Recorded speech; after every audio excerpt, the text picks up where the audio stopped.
जय हिंद। गुरु educational study 4.4 में आपका स्वागत है। जैसा कि आप जानते हैं कि कल की क्लास में हम लोग मेटल नॉन मेटल के बारे में पढ़ रहे थे, जिसमें आज हम लोग कुछ मेटल के बारे में पढ़ेंगे। जैसे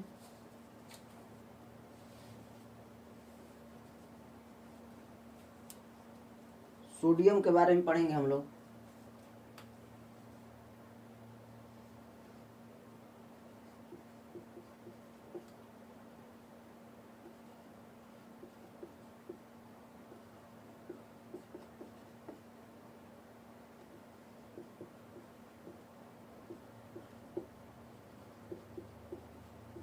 धातु और अधातु के बारे में पढ़ रहे थे, जिसमें हम लोगों ने जाना कि धातु किसे कहते हैं। आज हम लोग धातु के बारे में पढ़ेंगे। सोडियम का परमाणु क्रमांक 11, एटॉमिक नंबर 11, एटॉमिक मास 23 होता है।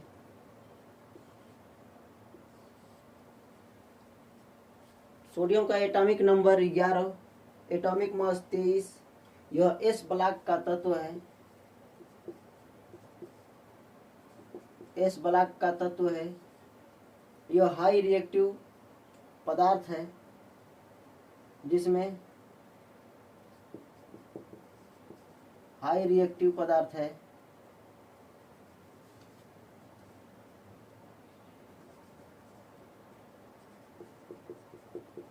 हाई रिएक्टिव मेटल है, जो वायु की उपस्थिति में जलने लगती है।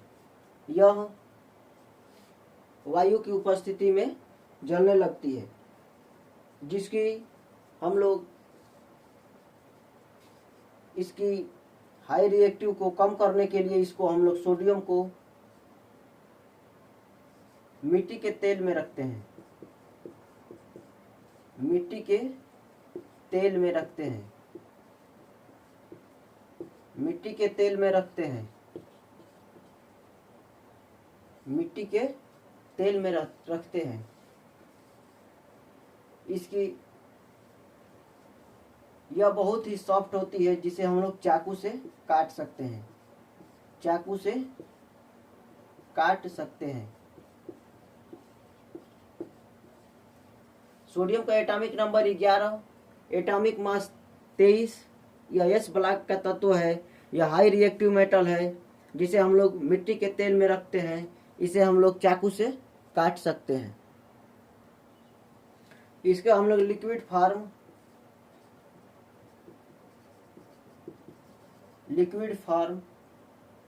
लिक्विड सोडियम को हम लोग कूलेंट के रूप में यूज करते हैं। कूलेंट के रूप में या प्रशीतक के रूप में यूज करते हैं। प्रशीतक के रूप में यूज करते हैं। यूज करते हैं। इसे हम लोग लिक्विड सोडियम को हम लोग प्रशीतक के रूप में या कूलेंट के रूप में यूज करते हैं। इसकी ज्वाला जो होती है,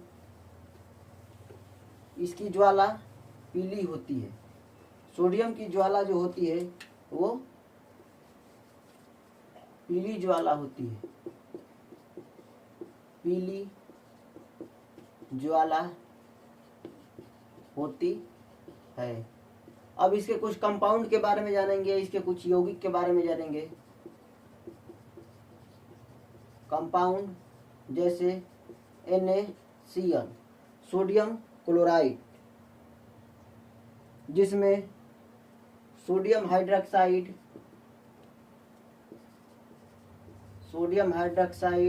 और हाइड्रोक्लोरिक अम्ल मिलकर सोडियम क्लोराइड का निर्माण करते हैं, जिसमें सोडियम क्लोराइड और जल मिलता है। जिसमें हम लोग देखेंगे सोडियम हाइड्रोक्साइड एक प्रबल क्षार है। एक स्ट्रांग बेस है, स्ट्रांग बेस है। हाइड्रोक्लोरिक अम्ल को देखेंगे हम लोग, यह स्ट्रांग एसिड है,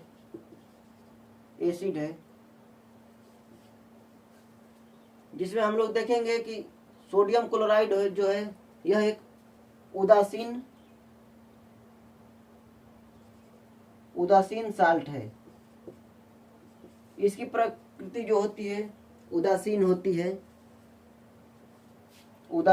है, जिसका पीएच मान 7 के बराबर होता है। पीएच मान 7 के बराबर होता है।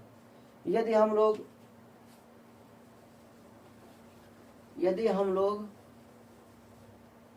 स्ट्रांग बेस और स्ट्रांग एसिड यदि हम लोग स्ट्रांग बेस और स्ट्रांग एसिड की क्रिया कराएंगे तो हम लोगों को उदासीन साल्ट मिलेगा,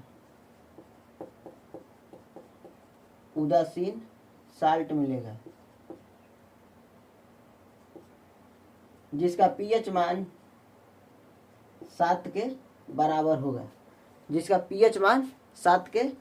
होगा। यदि हम लोग स्ट्रांग बेस और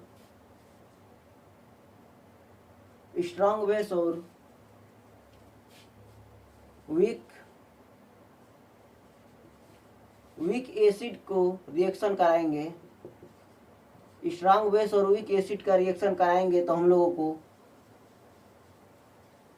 स्ट्रांग बेस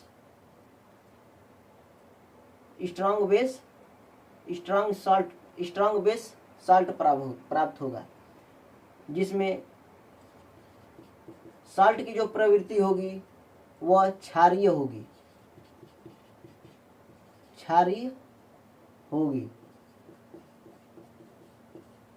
इसकी जो प्रवृत्ति होगी क्षारीय होगी, जिसका पीएच वैल्यू 7 से 14 के बीच में होगा। जिसका पीएच वैल्यू 7 से ज़्यादा 7 से 14 के बीच में होगा। यदि हम लोग वीक बेस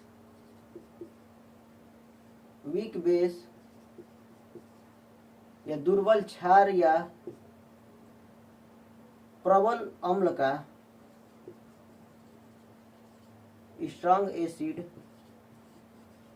एसिड की क्रिया कराएंगे तो हम लोगों को जो साल्ट प्राप्त होगा वह अम्लीय प्रवृत्ति का होगा।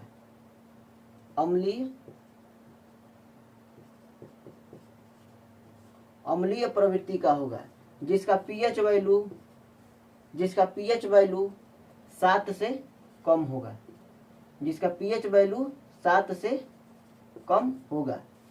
तो हम लोगों ने देखा कि यदि हम लोग स्ट्रांग बेस और स्ट्रांग एसिड की क्रिया कराते हैं तो हम लोगों को उदासीन जो होता है साल्ट प्राप्त होता है, जिसका पीएच वैल्यू 7 के बराबर होगा।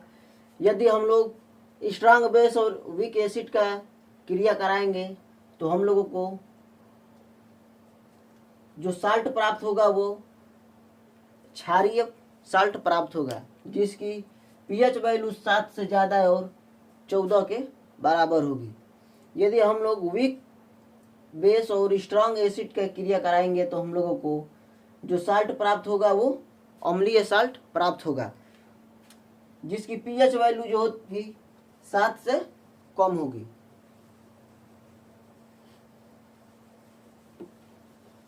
जिसमें हम लोग सोडियम के यौगिक NaCl जिसे नमक कहते हैं, टेबल साल्ट जिसे खाने में यूज करते हैं,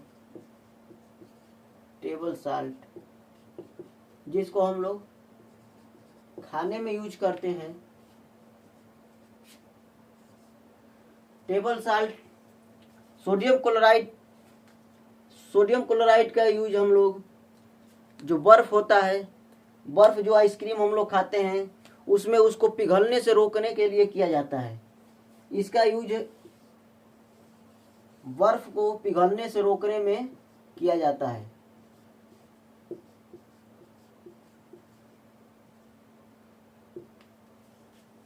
आप लोगों ने देखा होगा कि बर्फ बेचने वाले जो होते हैं वो बर्फ को, आइसक्रीम को रोक पिघलने से बचाने के लिए उसमें नमक का छिड़काव करते हैं, जिससे हम लोग कभी कभी बर्फ खाते हैं, आइसक्रीम खाते हैं तो उसके जो होती है ऊपरी हिस्से या निचले हिस्से नमकीन जैसा लगता है।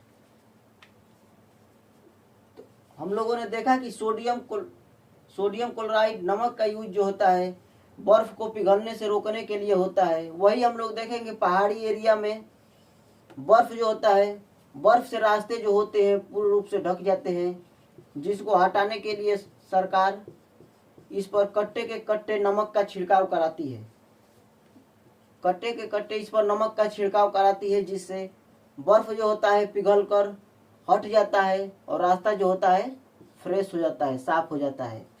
तो हम लोगों ने एक तरफ देखा कि सोडियम क्लोराइड का यूज बर्फ को पिघलने से रोकने के लिए किया जा रहा है, तो एक तरफ हम लोग देख रहे हैं कि बर्फ का यूज, सोडियम क्लोराइड का यूज बर्फ को पिघलने के लिए किया जा रहा है। इस प्रकार हम लोग देखेंगे कि सोडियम क्लोराइड का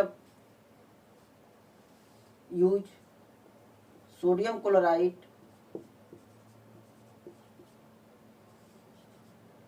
क्लोराइड और बर्फ आपस में रिएक्शन करके फ्रीजिंग मिक्सचर का प्रयोग करते हैं, फ्रीजिंग मिक्सचर बनाते हैं। फ्रीजिंग मिक्सचर बनाते हैं। हिमांक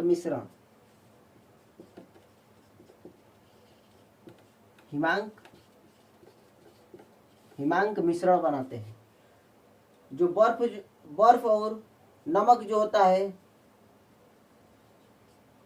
हीट के साथ, उष्मा के साथ फ्रीजिंग मिक्सचर बनाता है।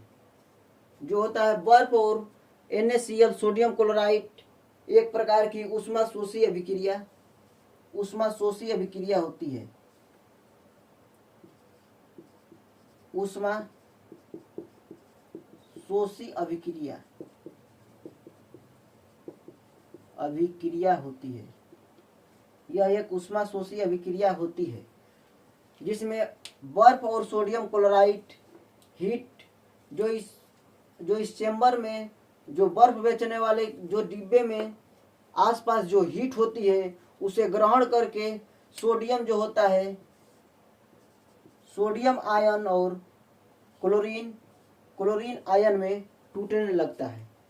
सोडियम जो होता है, सोडियम आयन और क्लोरीन आयन में टूटने लगता है, जिससे इस चेंबर के अंदर माइनस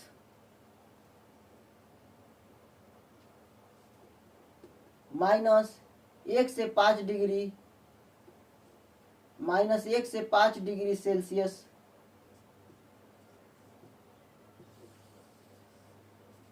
-1 से 5 डिग्री सेल्सियस की टेम्परेचर प्राप्त होती है। उसी प्रकार से -1 से 5 डिग्री सेल्सियस टेम्परेचर प्राप्त होती है, जिससे बर्फ जो होता है पिघलने से बच जाता है। बर्फ जो होता है जल्दी नहीं पिघलता है। उसी प्रकार हम लोग देखेंगे कि पहाड़ी क्षेत्रों में यदि रोड पर, यदि सड़कों पर बर्फ गिरा हो और बर्फ से पूरा रास्ता ढक गया हो, तो वहाँ पर हम लोग सरकार द्वारा कट्टे के कट्टे नमक का छिड़काव किया जाता है, जिससे बर्फ जो होता है पिघल कर बह जाता है और रास्ता साफ हो जाता है। यहाँ हम लोग देखेंगे कि यहाँ पर बर्फ जो होता है, जो सोडियम क्लोराइड, नमक और बर्फ जो होता है मिलकर फ्रीजिंग मिक्सचर बनाते हैं, जिसमें इन्वायरमेंट में जो होता है, वातावरण में उपस्थित ऊष्मा को, हीट को एब्जॉर्ब करके एक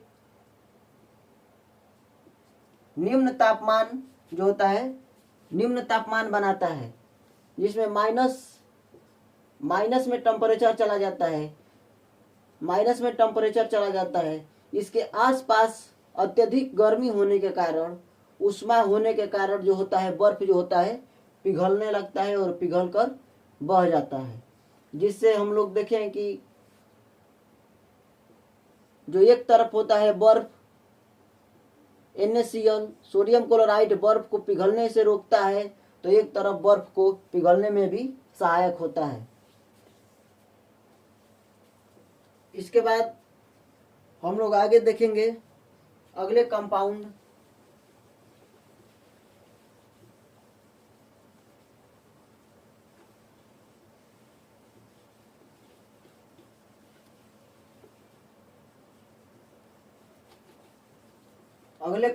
सोडियम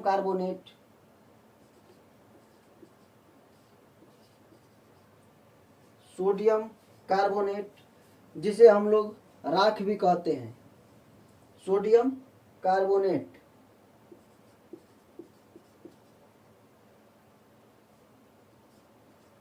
सोडियम हाइड्रोक्साइड और कार्बोनिक एसिड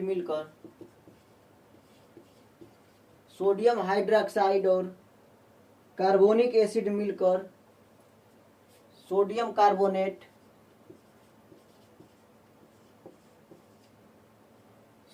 कार्बोनेट और जल का निर्माण करते हैं।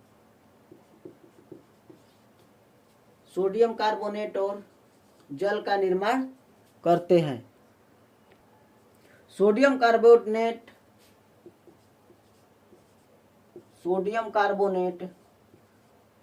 और जल के यदि 10 अणु 10 मोलेक्यूल मिला दिए जाए तो यहाँ पर देखेंगे कि डेकाहाइड्रेट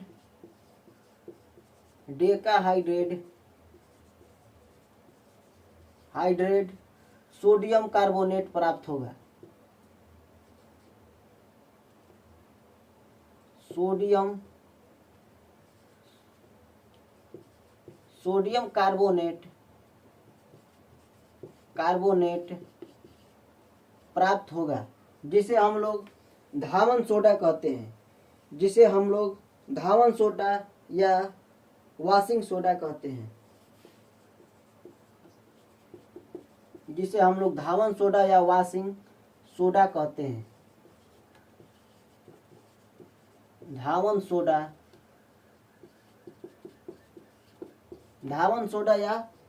सोडा कहते हैं, जिसका उपयोग हम लोग मृदु हार्ड वाटर को, कठोर जल को मृदु जल बनाने के लिए करते हैं। दूसरा कंपाउंड हम लोगों ने देखा सोडियम कार्बोनेट जो होता है सोडियम हाइड्रोक्साइड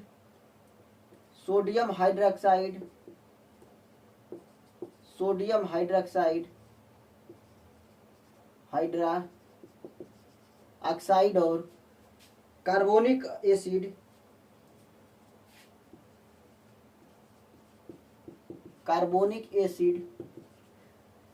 एसिड के साथ क्रिया करके सोडियम कार्बोनेट और जल के अणु प्राप्त होते हैं, जिसमें यदि सोडियम कार्बोनेट और जल के अणु 10 हो जाएं तो डेकाहाइड्रेट सोडियम कार्बोनेट प्राप्त होगा, जिसे धावन सोडा या वाशिंग सोडा कहते हैं, जिसका उपयोग हम लोग कठोर जल को मृदु जल में बनाने के लिए करते हैं। इसके बाद हम लोग देखेंगे ग्लोबल साल्ट के बारे में देखेंगे। तीसरा अणु सोडियम के तीसरा यौगिक जो होता है होगा ग्लोबल साल्ट या ग्लोबल नमक होगा, जिसका रासायनिक सूत्र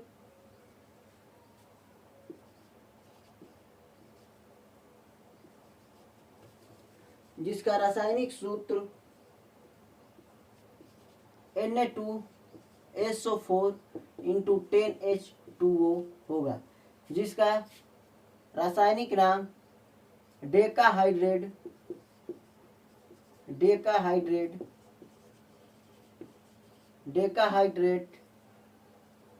सोडियम सल्फेट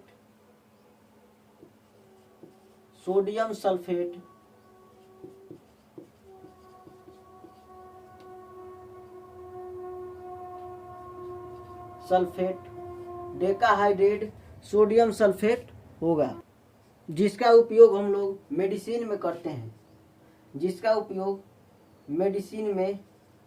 या दवाइयों बनाने में करते हैं,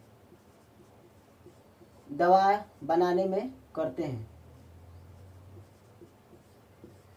बनाने में जिसका उपयोग करते हैं। ग्लोबल नमक सोडियम डेकाहाइड्रेट सोडियम सल्फेट का यूज हम लोग नमक बनाने में करते हैं। इसके बाद अगला हम लोग देखेंगे बोरेक्स, जिसे हम लोग सुहागा कहते हैं। बोरेक्स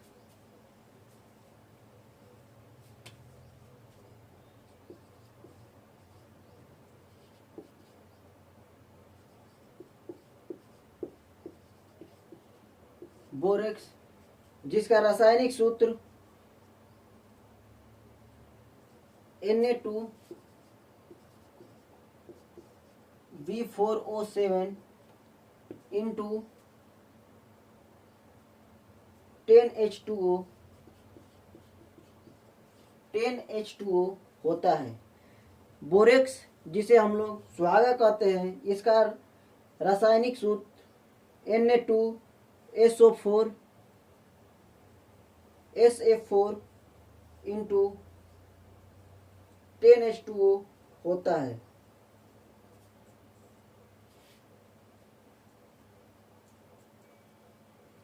Na2B4O7 इंटू 10H2O होता है, जिसका रासायनिक सूत्र डेकाहाइड्रेट सोडियम मेटाबोरेट होता है। डेकाहाइड्रेट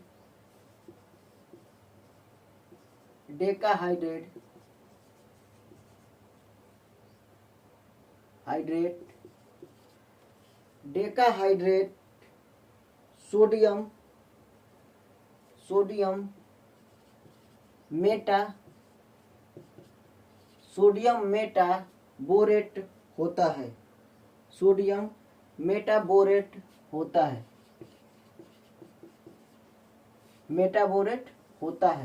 जिसका केमिकल सूत्र डेकाहाइड्रेट सोडियम मेटाबोरेट होता है, जिसका उपयोग हम लोग कांच बनाने में,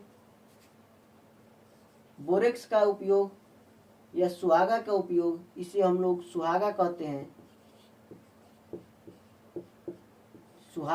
हैं, जिसका उपयोग कांच बनाने में,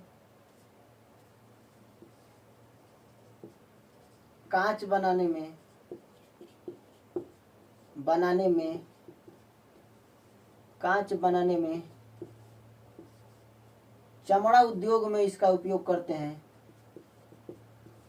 चमड़ा उद्योग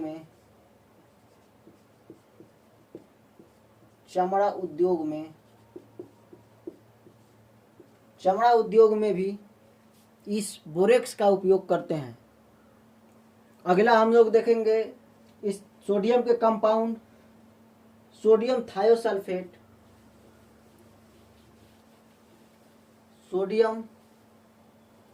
थायोसल्फेट, जिसका केमिकल सूत्र Na2SO4O3 Na2SO2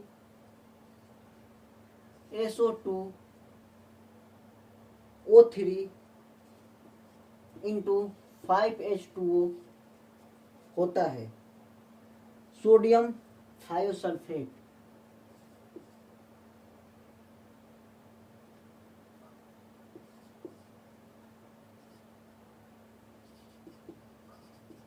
sodium thiosulphate, sodium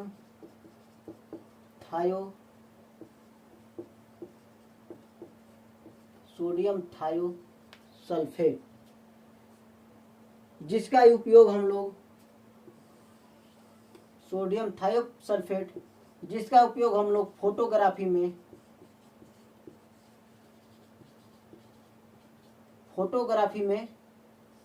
जिसका उपयोग हम लोग फोटोग्राफी में करते हैं, फिक्सर के रूप में करते हैं, जिसमें सोडियम थायोसल्फेट का यूज हम लोग फोटोग्राफी में फिक्सर के रूप में करते हैं, जिसमें हम लोग जानते हैं कि पहले स्टूडियो में जाकर हम लोग फोटो खिंचवाते थे, जिसमें हम लोग को निगेटिव प्राप्त होता था, निगेटिव मिलता था।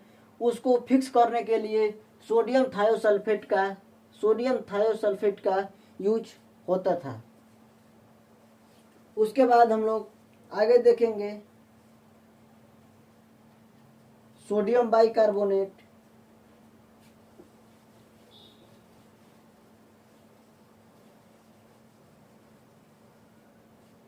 सोडियम बाइकार्बोनेट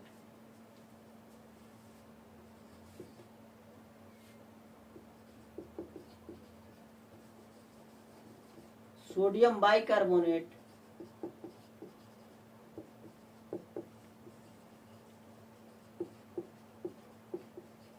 सोडियम बाइकार्बोनेट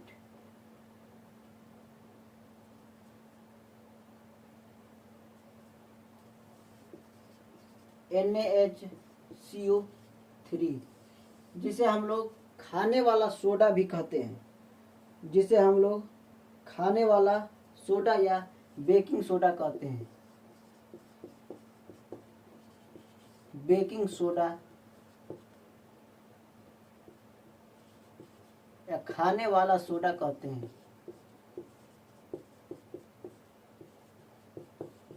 जिसका उपयोग हम लोग घरों में खाद्य सामग्री में यूज करते हैं, जिसका यूज खाद्य सामग्री में होता है। घरों में खाद्य सामग्री में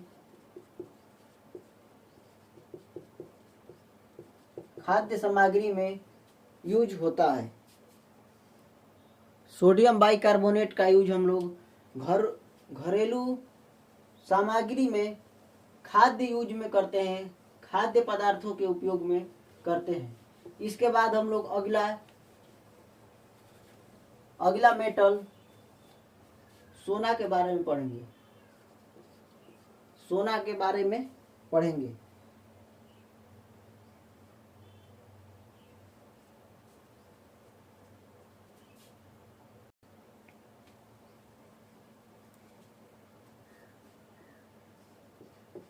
सोना के बारे में पढ़ेंगे।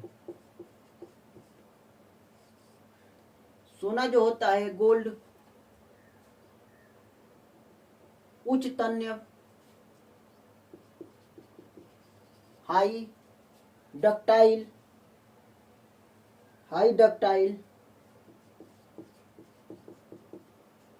एंड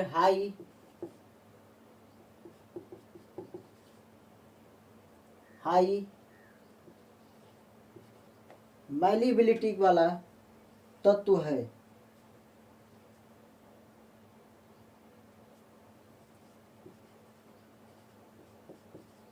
मैलेबिलिटी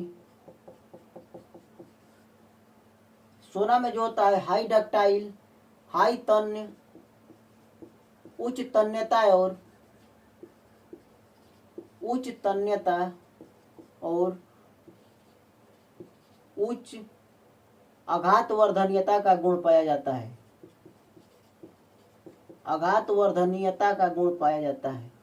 सोना में जो होता है उच्च तन्यता तथा उच्च आघातवर्धनीयता का गुण पाया जाता है, जैसे हम लोगों ने कल पढ़ा कि 1 ग्राम सोने को यदि हम लोग उसको तनन बल लगाया जाए, उसको उसकी यदि तार बनाया जाए तो 2 किलोमीटर वायर में हम लोग उसे बदल सकते हैं। उसी प्रकार सोना जो होता है उच्च आघात वर्धनीयता वाला तत्व होता है, मेटल होता है। इसे धातुराज के रूप में जाना जाता है। धातुराज, इसे धातुराज, मेटल ऑफ किंग कहते हैं। मेटल ऑफ किंग या धातुराज के नाम से जाना जाता है। सोना जो होता है नोबल रिएक्टिव मेटल होता है, जो निम्न क्रियाशील, यह एक निम्न क्रियाशील धातु होती है, धातु होती है, जिसका उपयोग हम लोग ज्वेलरी बनाने में करते हैं।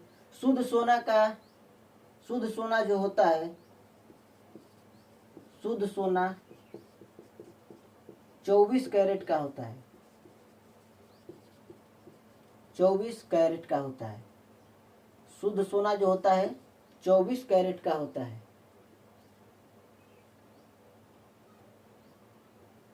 शुद्ध सोने का हम लोग ज्वेलरी या आभूषण नहीं बना सकते। इसका उपयोग आभूषण बनाने में होता है। आभूषण बनाने में होता है। सोने का यूज आभूषण बनाने में होता है। शुद्ध सोना जो होता है 22 कैरेट का होता है, 24 कैरेट का होता है। इससे हम लोग आभूषण 22 कैरेट या 18 कैरेट में बनाते हैं। 22 कैरेट या 18 कैरेट में बनाते हैं। 22 कैरेट में 92% सोना तथा 8% अन्य धातुएं जैसे एल्युमिनियम, कापर और सिल्वर मिलाया जाता है। सोने के आभूषण बनाने में एल्युमिनियम, कापर और सिल्वर का यूज करते हैं। उसी प्रकार 18 कैरेट के सोने में 75% जो होता है शुद्ध सोना होता है। 75% शुद्ध सोना होता है। शुद्ध सोना होता है।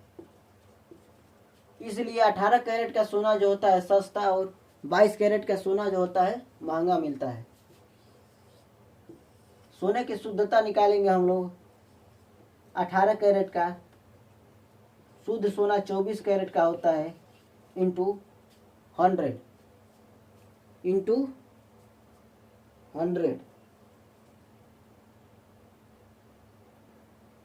जिससे हम लोग देखेंगे कि 6 से डिवाइड करेंगे।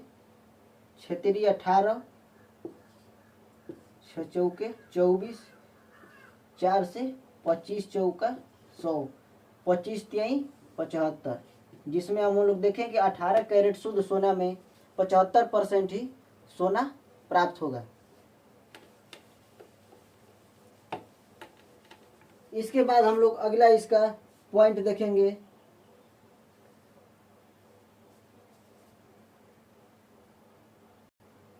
सोडियम पाइराइट को हम लोग मूर्ख सोना कहते हैं।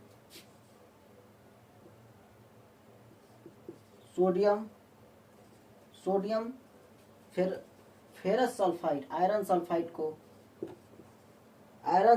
को हम लोग मूर्ख सोना कहते हैं, जिसे हम लोग पाइराइट कहते हैं, जिसे हम लोग फेरस सल्फाइड या जिसे पाइराइट कहते हैं उसे हम लोग मूर्ख सोना कहते हैं। गोल्डन जो होता है एल्युमिनियम और कापर के मिश्रण को गोल्डन या रोल गोल्ड कहते हैं। रोल गोल्ड कहते हैं, जिसे हम लोग आमतौर से बाजारों में 10-20 रुपए में प्राप्त कर लेते हैं।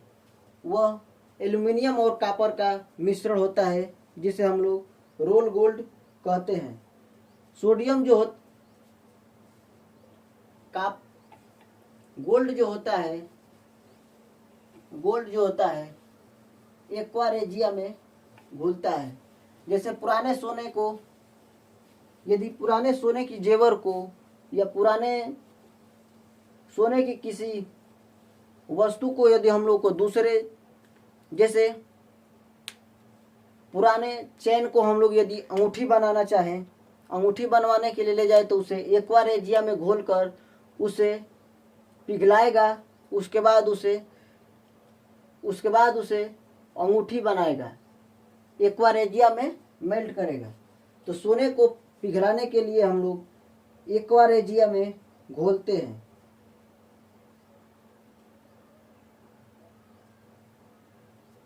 जिसे अम्लराज कहते हैं।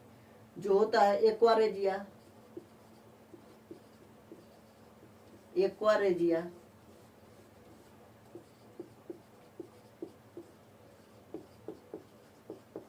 एक्वा रेजिया जिसे अम्लराज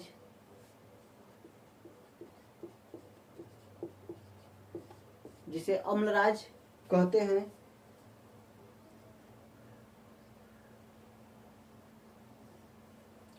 इसमें हाइड्रोजन क्लोराइड और नाइट्रिक अम्ल, हाइड्रोजन क्लोराइड और नाइट्रिक अम्ल HNA3 को घोलता है, जिसमें 3 संबंधीय 1 के अनुपात में होता है। इसी को एक्वा रेजिया कहते हैं। हाइड्रोजन क्लोराइड और नाइट्रिक अम्ल जिसमें 3 संबंधी 1 के अनुपात में होते हैं, इसी को हम लोग अम्लराज एक्वा रेजिया कहते हैं, एक्वा रेजिया कहते हैं।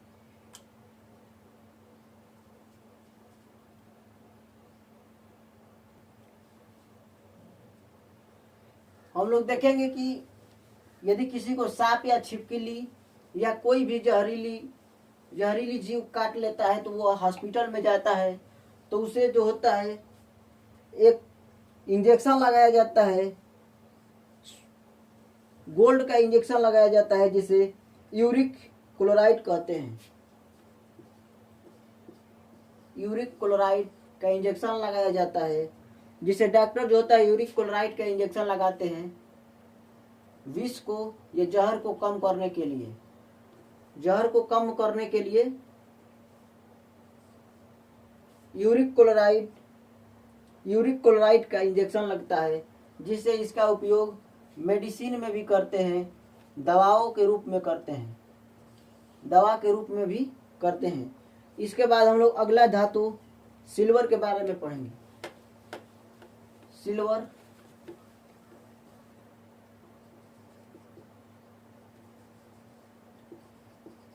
के बारे में पढ़ेंगे, जिसकी लैटिन भाषा अर्जेंटीनम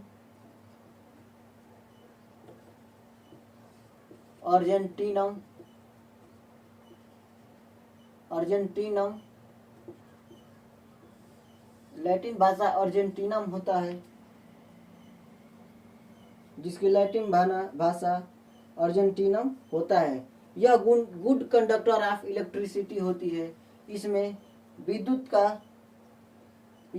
का अच्छा सुचालक होता है, विद्युत का सुचालक होता है। यह विद्युत का सबसे अच्छा सुचालक माना जाता है। दूसरा देखेंगे हम लोग, इसमें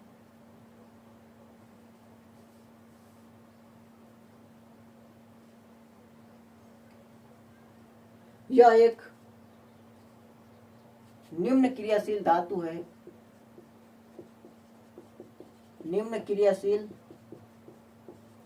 है, जिसका यूज हम लोग आभूषण बनाने में करते हैं, जिसका उपयोग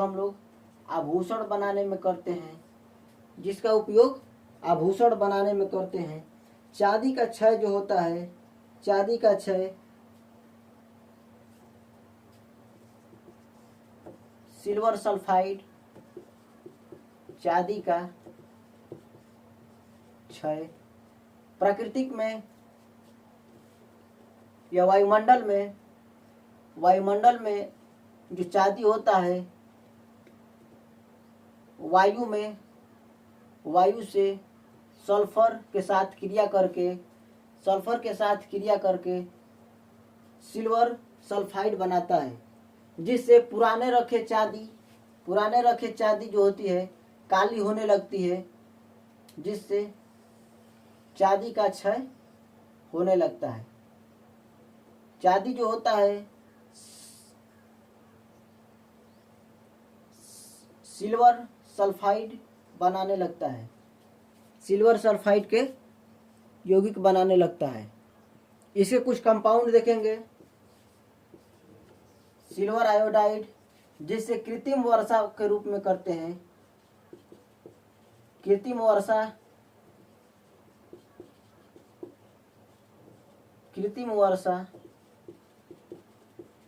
के लिए सिल्वर आयोडाइड का यूज करते हैं। उसी प्रकार इसका दूसरा कंपाउंड सिल्वर ब्रोमाइड, जिसका उपयोग हम लोग फोटोग्राफी में करते हैं,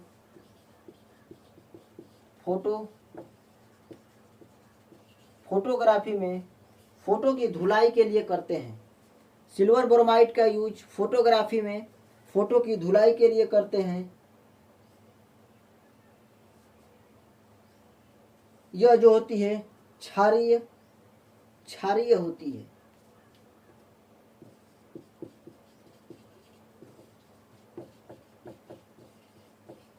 क्षारीय होती है। अगला कंपाउंड होगा सिल्वर नाइट्राइड का यूज जो होता है मतदान में स्याही के रूप में करते हैं। मतदान में जो स्याही यूज होती है उसे सिल्वर नाइट्राइड का यूज किया जाता है। उसमें मतदान में होने वाली स्याही जो होती है उसमें सिल्वर नाइट्राइड का यूज किया जाता है। अगला जो होता है सिल्वर क्लोराइड।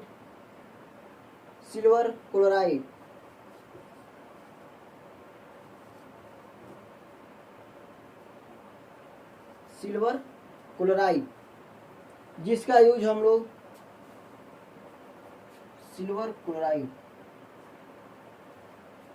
जिसका यूज सूर्य की प्रकाश की जो होती है, प्रकाश की संवेदनशील ग्लास बनाने में जो होती है, आजकल जो होती है खिड़कियों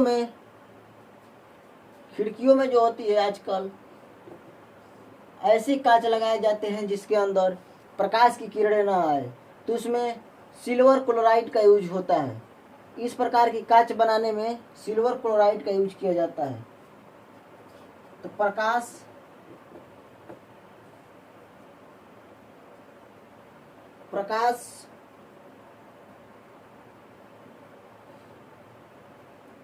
संवेदी किरणों को, प्रकाश संवेदी किरण की ग्लास बनाने में इसका सिल्वर क्लोराइड का यूज किया जाता है। इसके बाद हम लोग अगला धातु एल्यूमिनियम के बारे में पढ़ेंगे। अगली धातु एल्यूमिनियम के बारे में पढ़ेंगे। एल्यूमिनियम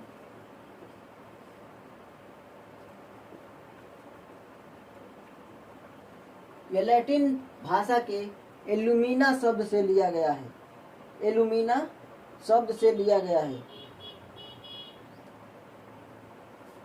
जो पी ब्लॉक के तत्व हैं।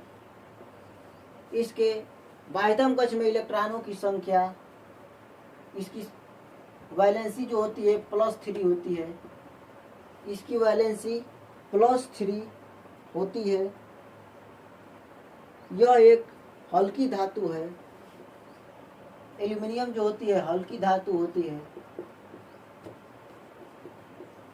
हल्की धातु होती है। एल्यूमिनियम जो है पी ब्लॉक का तत्व होता है, इसकी वैलेंसी +3, इसमें यह जो होती है हल्की धातु होती है। इसका उपयोग हवाई जहाज बनाने में, इसका उपयोग हवाई जहाज में होता है। हवाई जहाज बनाने में एल्यूमिनियम का यूज हवाई जहाज बनाने में होता है। इसका यूज खाद्य सामग्री को पैक करने में, खाद्य सामग्री को पैक करने में, खाद्य सामग्री को पैक करने में होता है। इसका उपयोग खाद्य सामग्री को पैक करने में होता है, जैसे मिठाइयों के ऊपर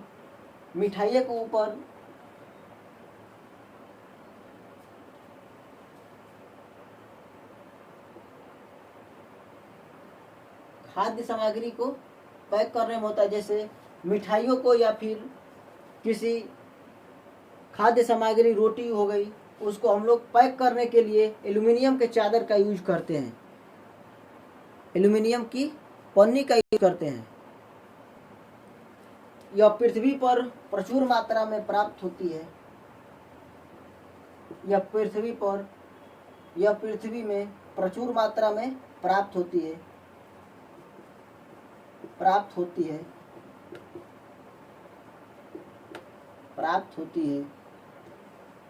एल्यूमिनियम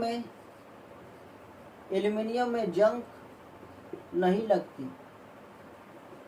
एल्यूमिनियम ऐसी धातु है जिसमें जंग नहीं लगती है।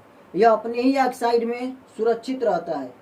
एल्यूमिनियम जो होती है अपने ही ऑक्साइड में सुरक्षित रहती है। एल्यूमिनियम जो है अपने ही ऑक्साइड में सुरक्षित रहती है। एल्यूमिनियम एयर के साथ क्रिया करके एल्यूमिनियम ऑक्साइड बनाती है, जो अपने ही ऑक्साइड में सुरक्षित रहती है। एल्यूमिनियम अपने ही ऑक्साइड में सुरक्षित रहती है।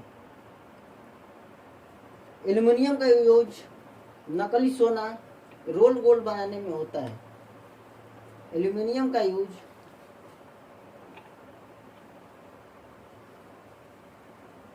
नकली सोना या रोल गोल्ड बनाने में होता है। इसी एलॉय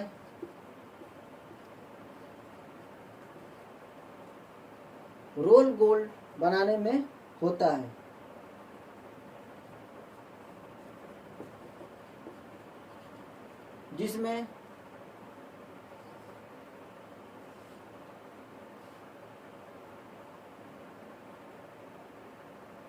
जिसमें एल्यूमिनियम के 5%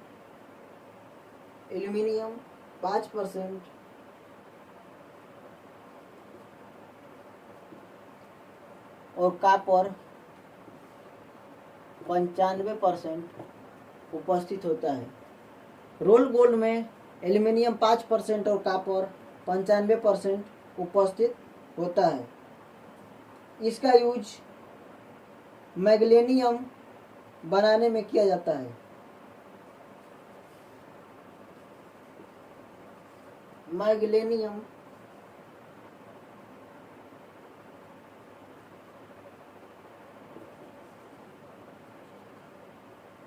मैग्नीशियम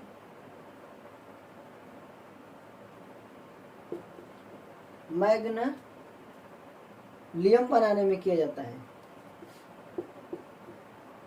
मैग्नीशियम, इसका यूज मैग्नीशियम बनाने में किया जाता है, जिसमें 5%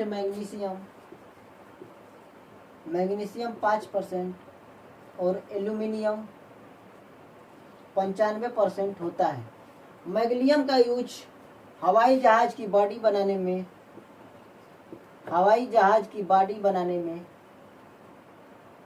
हवाई जहाज की बॉडी बनाने में मैग्नीशियम का यूज किया जाता है, जिसमें 5% मैग्नीशियम और 95% एल्यूमिनियम होता है। इसके बाद अगला होता है ड्यूराल्यूमीन, जिसमें ड्यूराल्यूमीन में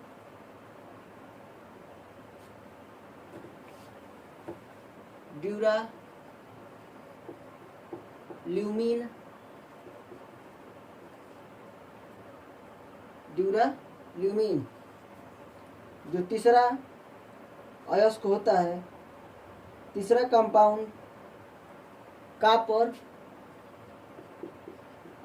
एल्यूमिनियम, कॉपर, एल्यूमिनियम, मैग्नीशियम और मैग्नीज के मिलने से बनता है, जिसे ड्यूराल्यूमीन कहते हैं। इसका उपयोग हवाई जहाज की बॉडी बनाने में होता है। ड्यूराल्यूमीन का उपयोग हवाई जहाज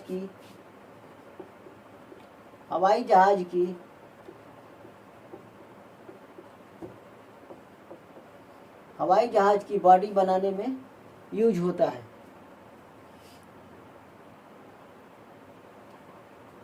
एल्यूमिनियम चौथा आता है एल्यूमिनियम हाइड्रोक्साइड।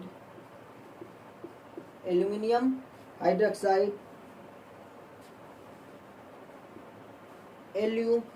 हाइड्रोक्साइड जिसका उपयोग वाटरप्रूफ कपड़े बनाने में किया जाता है। वाटरप्रूफ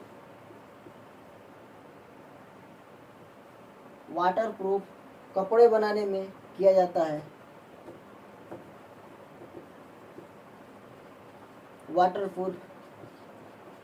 वाटरप्रूफ कपड़े बनाने में एल्यूमिनियम हाइड्रोक्साइड का उपयोग किया जाता है।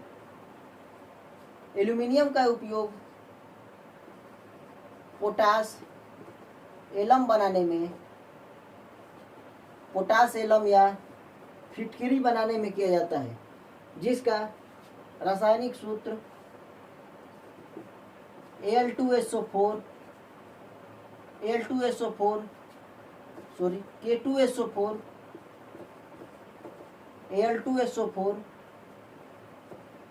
SO4 का होल थ्राइज K2SO4 का होल थ्राइज इंटू 24H2O होता है। K2SO4 Al2SO4 का होल थ्राइज 24H2O होता है, जिसका रासायनिक नाम hydrate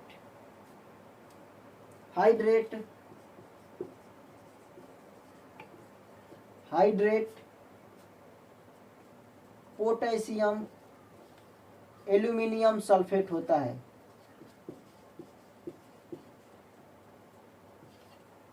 hydrate potassium aluminium sulphate होता है। हाइड्रेट पोटेशियम एल्यूमिनियम सल्फेट होता है, जिसका उपयोग जल के शुद्धिकरण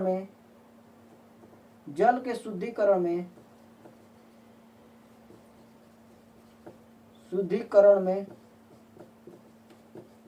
होता है। फिटकरी का उपयोग जो होता है दलदले पानी के शुद्धिकरण में होता है। इसका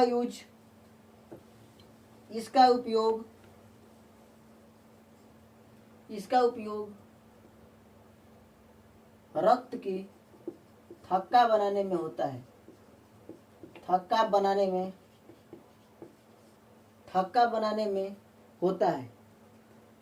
रक्त की थक्का बनाने में होता है। फिटकरी का यूज रक्त का थक्का बनाने में, इसका प्रयोग एंटीसेप्टिक में होता है। सेप्टिक में होता है। जैसे कहीं पर सूजन वगैरह हो गया सूजन वगैरह, तो वहाँ पर हम लोग गर्म पानी के साथ सिकाई करते हैं। उसी प्रकार से यदि रक्त जो होता है, रक्त का बहाव यदि न रुक रहा हो तो हम लोग फिटकरी का यूज करते हैं, जिससे यह थक्का बनाने में हमारी मदद करता है, रक्त की थक्का बनाने में मदद करता है। तो आज हम लोग ने सोडियम के बारे में और सिल्वर सोना के बारे में, चांदी के बारे में हम लोगों ने पढ़ा। इसके बाद और हम लोग कल की क्लास में और धातु को कवर करेंगे, जिसमें पोटेशियम हो गया, मैग्नीशियम हो गया आदि धातुओं को हम लोग कवर करेंगे। आज की क्लास इतना ही। जय हिंद। मिलेंगे कल क्लास में।